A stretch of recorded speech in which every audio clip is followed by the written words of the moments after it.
mu si guddi actualité bi nga xam ne xewoon na fi surtout si li nga xam ne que moo di jàkkaarloo ak la réponse de Bouba Ndour au ministre du gouvernement ñi nga xam ni itam ñoo daal di boycotté woon décidé boycotté li nga xam ne que moo di la TFM suite à ces propos yi nga xam ni itam Badara Gadiaga moo ko daal di yëkkati woon foofu si émission bu jàkkaarloo tout d'abord Cheikh Omar l'approche noo ko gisee ministre yi décidé pour boycotter exactement li nga xam ne que moo di la TFM. Bah, moi je suis pas pour le boycott. Pour moi, boycotter c'est pas une bonne stratégie. Pourquoi nekkul stratégie? Non, parce que en politique on a besoin d'avoir une présence permanente partout. Et puis le problème c'est Futurs Médias c'est un grand groupe de presse. Donc le problème c'est tu as ton objectif de communication, il faut que tu communiques. Si tu ne communiques pas, d'autres vont communiquer. Et quand d'autres vont communiquer, ils vont communiquer ce dont tu n'allais pas communiquer. Donc tu as besoin d'occuper l'espace. Pour moi, le boycott, au contraire, ce serait une mauvaise stratégie. Si on l'a invité, demal tok, defal ni Amadou Ba, demal tok. Ku wax nga wax, wal problème. Mais dem tok bayi nonu ak ñeneen. Boko defee loolu erreur la.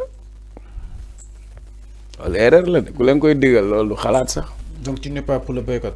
Alors Cheikh Omar aussi démb bu dina li nga xam ne que moo di tontu waaw maa la ma jottali la ko. man seetaanu ma je sais que man mënu ma toog ci télé.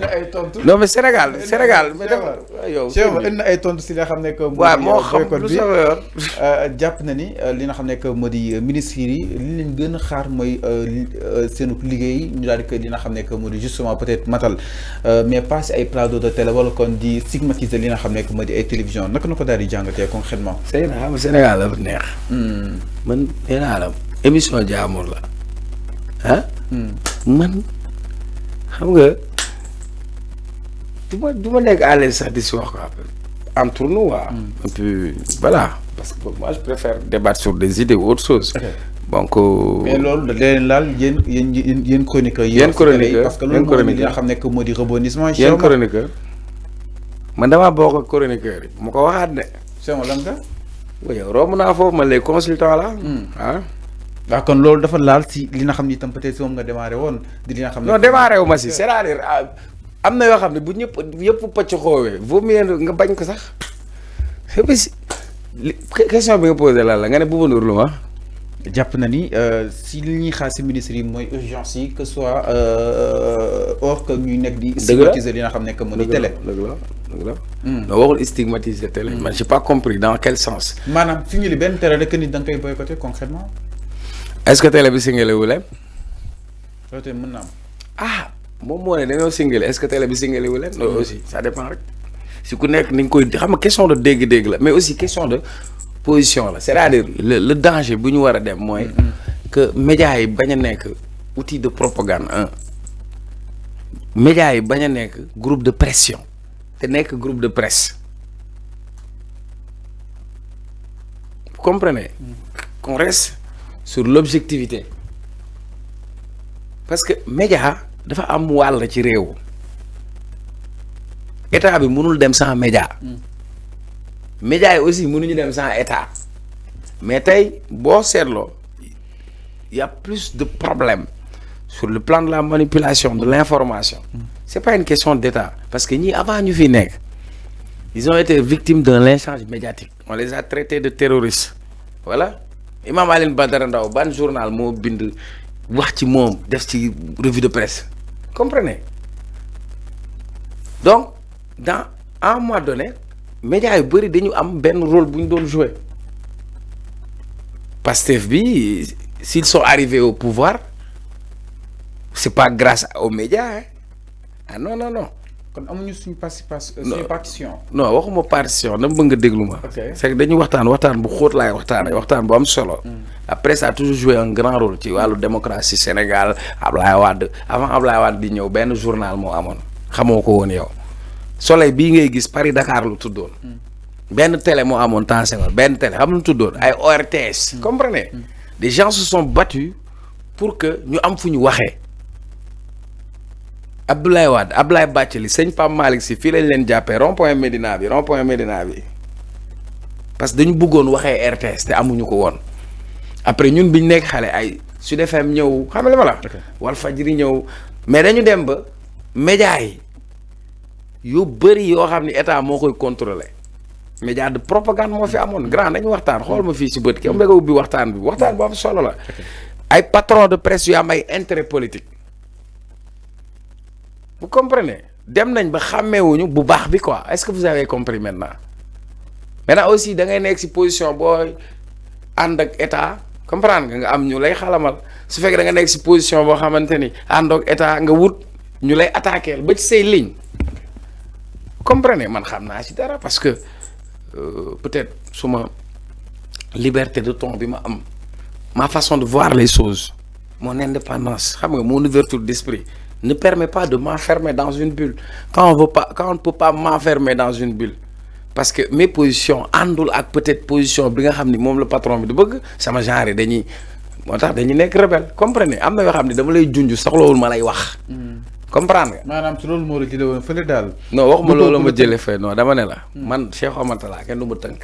waaw yow kenn du ma tënk ci àdduna mais dama la wax ni médias yi dañu dem ba nekkatul ci groupe de presse mais groupe de pression. et que tu en as suivi.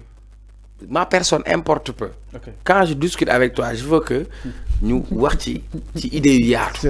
mais yéen vous êtes dans la pipolisation de l'information c'est-à-dire Cheikh Omar nee na lii Cheikh Omar avait non man ma personne importe moi je veux que ñu dem dans la réflexion c'est-à-dire ci li fi weesu ci at yi fi jógee qu'est-ce qu'on avait constaté toog nañ fii dëkk bi nit ñi di faatu am ñuy teg ay mbalax ñi di teg ay concert c'est vrai ou c'est pas vrai donc ci at yi ñu wees dañu amaat beneen lecture la moo taxoon ay sénégalais dem di manifester contre des médias loolu jaaxalu la yow média moo la war a toogal waxal la sa doléance yow nga war a taxaw nga ne yow da ngaa contre média bi quoi ça doit poser problème. Okay. Je ne parle pas de la réglementation wala nañ def nangam nañu kii comprendre maintenant beneen bi si ce que Bouba Ndour a dit c'est vrai faluñu gars yi pour ñu toog ci plateau di xuloo de na leer. bii la ñuy boycotté bii la ñuy def. non waxuma boycotté yow romb naa foofu dama ne faluñu nit pour muy dem di xuloo ci ay plateau wala. pourtant dama lay appuyer li ngay wax dama lay appuyer Cheikh Omar. waaw xam naa nag may appuyer mais c'est-à-dire si c'est appuyer baaxul c'est appui. waaw man dama nekk si beneen niveau. nekkuma si mimétisme c'est pas parce que Bouba Ndour lii la wax que man naa jéem a wax lu loolu man duma Bouba Ndour. barke nattu ma ko sax sama bopp. barke alxuraan maanaam man maa nattul. c'est pas ça le sens. ouais moo tax ne déplace pas le sens. ne déplace pas il faut m'écouter. la meilleure façon de faire. da nga jàpp ni ministre yi doon urgence. il faudra nga baal ma que tu développes ta capacité d'écoute. non Cheikh ma da nga jàpp ni ministre yi doon. waxuma loolu de jàpp ma bàyyi ma wax la pour faire une émission avec moi il faut avoir une capacité d'écoute. en tout cas c'est difficile Cheikh Omar. oui non c'est pas difficile parce que pas kenn du ko jiit ci mbaram yow mën ngay waxtaanal bul ma bërëjee dama ne Bouba Ndour li mu wax dëgg la dëgg mooy faluñu nit ñi faluñu leen pour ñuy dem di werante ci ay plateau il a parfaitement raison la meilleure façon de communiquer c'est d'agir le ministre du commerce wàññi na ceeb wala wàññiwu ko voilà est-ce que dafa soxla dem toog naan wàññi naa ceeb il n'a pas besoin la mu jëfa koy waxal. ses actions. La meilleure façon de communiquer c'est d'agir directement nit ñi teg ci seen bët nit ñi gis comprendre nga loolu benn la mais beneen bi dañu toll ci jamono boo xam ne gouverner aussi c'est communiquer grand il faut ngay waxtaan ak askan wi soo waxul yow li ngay def ñu waxal la loo deful soo waxul yow ki nga doon ñu waxal la ki nga doonul yaa ngi nii affaire amnistie bi da nga jóg rek coow lu jóg waaw ñii nee nañ kumba ndey léegi amul ndey kumba am na ay seytaane yoo xam dañoo toog pour loo teg ñu dëpp ko dëppandi ko donc foo nga jóg di wax donc munoo bañ a communiquer. moo tax c'est un non-sens de parler de boycott partout où le besoin sera il faudra faire entendre sa voix de manière intelligible nag am na benn façon de com boo xam ne soxla wuñ ko lu ñu soxla mooy xam-xam ñëwal waxtaanal ak sénégalais parce que ñooñu ñëpp ay sénégalais lañ. et puis man dama foog ni sax état moo soxla ñëpp. je parle pas de parti l'état doit être au-dessus comprenez. tey war nañ gën a huiler seen rapport avec toute la presse de telle sorte que la presse doit jouer aussi son rôle. xam nga la mooy rôle presse dafa am wàllam ci réew na ko dox ba mu mot. mais parfois nga gis ay journaux bu ñu bindee damay ruus barke yàlla nan la journal di bindee ab journal di bindee ni jàpp nañ Tahirou Sarr ñi mu doon dimbali laa yërëm mais c'est ça c'est la presse loolu du presse grand. alors mi ngi noonu par rapport ak li nga xam ne que mu di la presse donc pour man Bouba Ndour a raison. ok appeler au boycott c'est pas stratégique c'est même pas intelligent. parce que yow da ngay gouverner yow yaa war a wax li ngay def. wax yow soo waxul yow li ngay doon waxaloo yow li ngay def ñu waxal la yow loo deful. nga kon yow ci waxu wa fañ koy waxee day fa toog di fa wax. benn mais beneen bi faluñu leen pour ñu dem werante xuloo déedéet dañ leen fal pour ñu job. alors mi ngi noonu c'est clair par rapport ak ces précisions.